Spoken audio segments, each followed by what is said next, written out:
22 February 2013 ते 24 February 2013 दरम्यान बालगंधर्व कलादालनात कलातीर्थ संगीत चित्रकला विद्यालयाच्या वतीनं ओंजळ या चित्र प्रदर्शनाचं आयोजन करण्यात आलं आहे।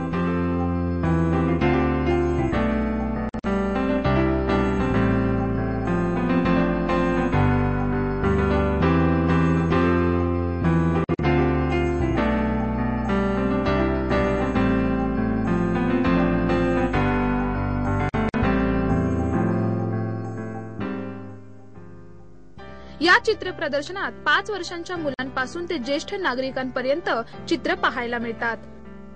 जवळजवळ 500 चित्र या प्रदर्शनात ठेवण्यात आली आहेत। निसर्गाच्या सानिध्यातील विविध क्षण, कलावंतांचे चित्र, पाने, फुले, नागमोडी वळण असलेले रस्ते अशी वेगवेगळ्या प्रकारची चित्रे आहेत। तसेच प्रामुख्याने यामध्ये शिवसेना प्रमुख बाळासाहेब ठाकरे, उद्धव ठाकरे आणि राज ठाकरे यांची रांगोळी सर्वांना आकर्षित करेल अशीच आहे।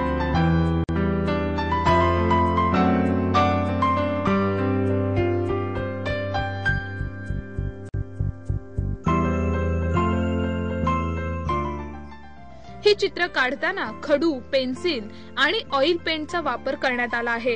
या प्रदर्शनाविषयी अमोल काळे यांनी माहिती दिली।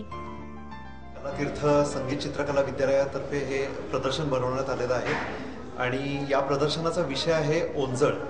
या प्रदर्शनामध्ये वयवर्ष 5 ते 60 अशा जवळजवळ 101 विद्यार्थ्यांनी याच्यामध्ये सहभाग घेतलेला आहे। वेगवेगळ्या माध्यमातून इथे चित्र आपल्याला दिसणार आहेत। खडू, पेन्सिल, ऑइल पेंटिंग इथपर्यंत सगळ्या माध्यमातून वेगवेगळ्या चित्र आपल्याला दिसणार आहेत आणि या साठी आपण विषयांमध्ये खूप व्हेरिएशन आपल्याला इथे दिसणार आहे, विविधता इथे दिसणार आहे आणि या सगळ्या प्रदर्शनामध्ये संपूर्ण माझ्या सगळ्या विद्यार्थ्यांचा आणि पालकांचा प्रचंड सहभाग मला मिळालेला आहे।